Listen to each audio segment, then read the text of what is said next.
their own version of a lie, right? Exactly. So, this is the one thing that Eric and I have argued about for a long time. I don't think when it comes to voting, especially for a nation voting, one vote does not make a difference. Well, in Canada, it doesn't because we've got a ridiculous system. Well, that's a truth. Where actually one vote doesn't matter. How many parties? We have technically unlimited, but there's 3 that viable? Yeah, there's 3 viable ones, and they just bounce back and forth. But our riding system is absurd, because we don't vote for our prime minister. We vote for our MP in our riding, who would be similar to your it's kind of almost like the ward system, but on a national level. We vote for our MPs, and the guy whose party got the most MPs, they then vote for who's going to be prime minister. Okay. We vote for the party, and then the party picks the prime minister. Now, they generally have a leader for the campaign, but he doesn't necessarily have to be the prime minister. They vote on that after their party wins. But it's based on this riding system that's absurd. And it's basically based on population. So Toronto is always going to win. Anyone in that area who's got you win Ontario, you're going to win just because they've got the most population in the country. Yep.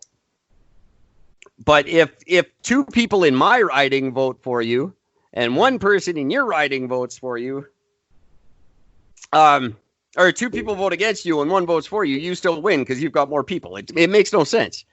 And Trudeau promised, he ran on a platform of changing it, and then of course it worked for him, so he didn't. Lying. And that's shit. That's the problem. We've got our Trudeaus. Our Trudeaus are kind of a very weak version of a Canadian Kennedys. He ran on a legacy that really isn't his. And we do that. It doesn't matter which party you're voting for. You're voting for about the same dozen people. We have been for 30 years. Yeah. There's the key players, and they just bounce around from government to government, doing the same fucking thing and ignoring us in the meantime. It's become lost on everyone, the fact that they work for us and not the other way around. I just think we should take it back some. I'm starting to get really worn down. I've been up since about 5. I bet you guys are. Yeah, this is going on really long. I drove about 5 hours yesterday. Fair enough. And we're going way into something that we don't have to. Right? Oh, wow. Look at you. Oh, nice. The whole time you guys are talking about that, I've actually never seen that movie. Oh, you'd love it. It's great. Oh, I don't know if you would, actually. And you know what? It has an extra relevance now because of the casting of Ian McKellen. Yes, and I am a big fan of him. Do you know why? No. I don't know why. Okay, you remember in the movie or in the play, one of the premises is that Will Smith's character says that he's the son of Sidney Poitier, and that they're going to make a movie of Cats. And how this is the most ridiculous idea in the world, even though Sidney Poitier has committed to make a movie of Cats, which at the time was indeed ludicrous. Now, one of the people he's pitching this idea to is Ian McKellen, who's in 6 Degrees of Separation, who's also in Cats. That is amazing. That's phenomenal. I never put that together. That is brilliant. And when I saw Cats, and I'm like, didn't you get that the movie you were in is kind of parroting how stupid an idea that is? He probably doesn't even remember. No, that was so long ago. So when can people see your movie? Just that. When can people come see? Wait. Don't kill me. Well, how about I message you when it is available? I mean, fair enough.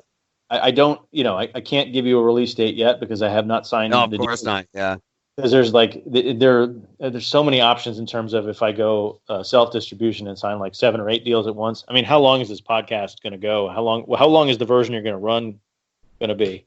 Probably to the end of time, knowing me and Eric. We're pretty early. Yeah, we wouldn't give this up for nothing. This episode, you mean? Yeah, I mean, we were talking for 2 hours, right? Yeah, I try not to trim them down too much. Well, it'll probably end up about an hour and a half. I like a 90-minute mark. I don't know why. It seems to be a good mark in my opinion. It is. If you go too long, I don't understand listening to Joe Rogan for 4 hours. But if that's no. But I find us. I got another interview light years ahead of Joe Rogan. Like it'll be 3 hours, and I'm like, why? I mean, yeah.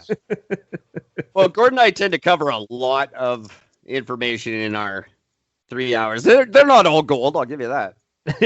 But I like 90. I don't know why 90 is a good number in my head, but I enjoy that. I don't see 3 hours of Joe Rogan being entertaining either, but I find us far funnier than him. So. So when I know, how long can you hold this for? I mean, I guess I don't know.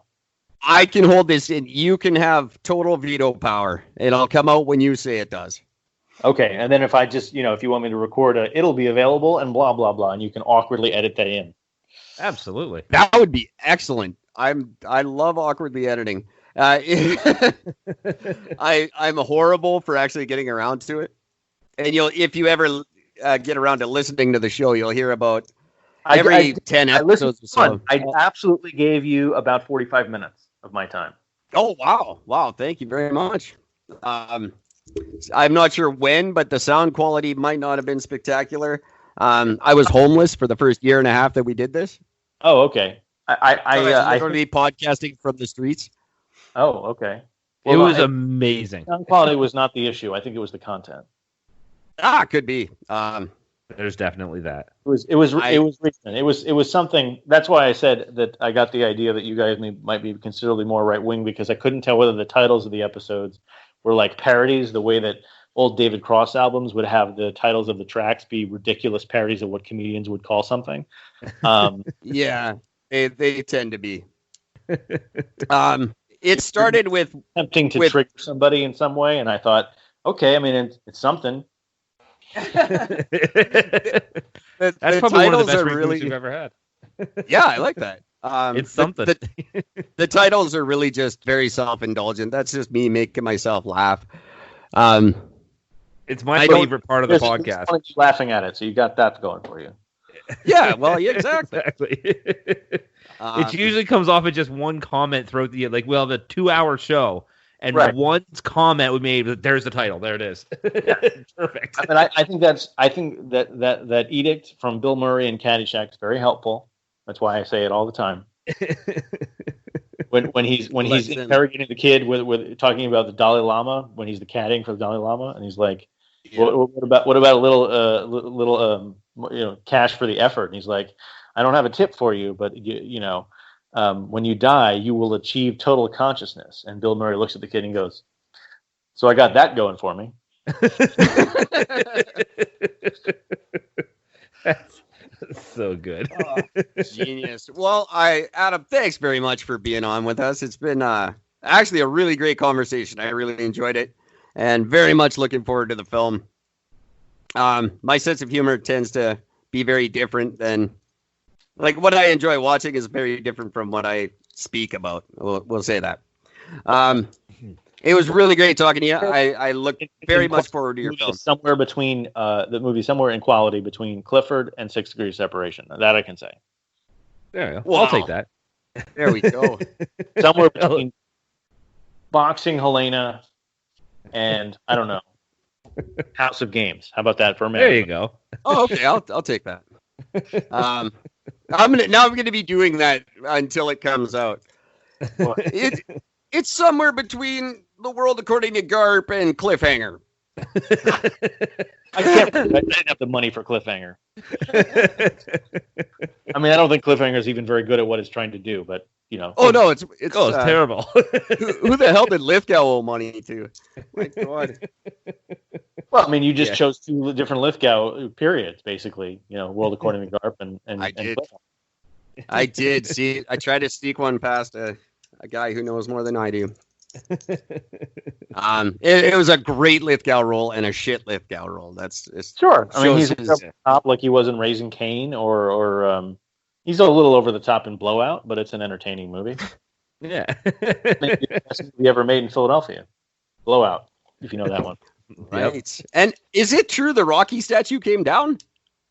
Oh, did they take that down? I'm not really paying. I don't have the affinity for the statue stuff. I've always been like, look, I know the statue was put up, someone paid for it. Like the way that people get stars. Yeah, of course. Yeah. It was just paid for. Same thing with the Rocky statue, because the shame of it was always that the fake guy gets a statue, but Joe Frazier doesn't get a statue. Like someone, a real person actually deserving of it. And you're like, okay, well, the subtext is there. I get it. But we could do a whole nother episode on that. I would love to, actually. Because, look at Frank Dukes. The real Frank Dukes got screwed. Does Frank Dukes have a statue somewhere? No, he doesn't. He just has... Van Damme playing him. Frank Dukes has nothing. And Van Damme got very famous off his story. Well, Frank Dukes is for legal reasons, I won't use words here. Fair enough. He's an honest fellow. We'll just say it's probably the opposite of what I just said. That's true. That is very true. Hey, okay, guys. I know it's late for you guys. I don't want to keep you any more than I have to. This has been a lot of fun, Adam. Thank you very much for joining us. I hope you'll consider coming back and let us know how the film's doing when it's doing. Okay, I will do that. That would be awesome. I will tack on some kind of an end to this, Gord. Do you want to do the usual? Hope everybody dies. Next time. I thought we were going to go a different way tonight. No, just keep it to normal. Until next time, everybody. Take care of each other. Thanks, guys. Thank you, Adam. Appreciate it. Here's your Rumble in the Bronx Laserdisc, just as a cameo. Nice. That's very nice. Thank you. Awesome. Oh man. Awesome. Gord, can I keep you for a minute? Yeah, you can. Hanging up, right? All right. Yeah. Adam, thank you very much. Adam. Thanks very much, buddy. Sure. Great to meet you. Thank you. This is Adam Lippe talking to you from the future, here to let you know that you can find Wait, Wait, Don't Kill Me available now. Check waitwaitdon'tkillme.com for more details.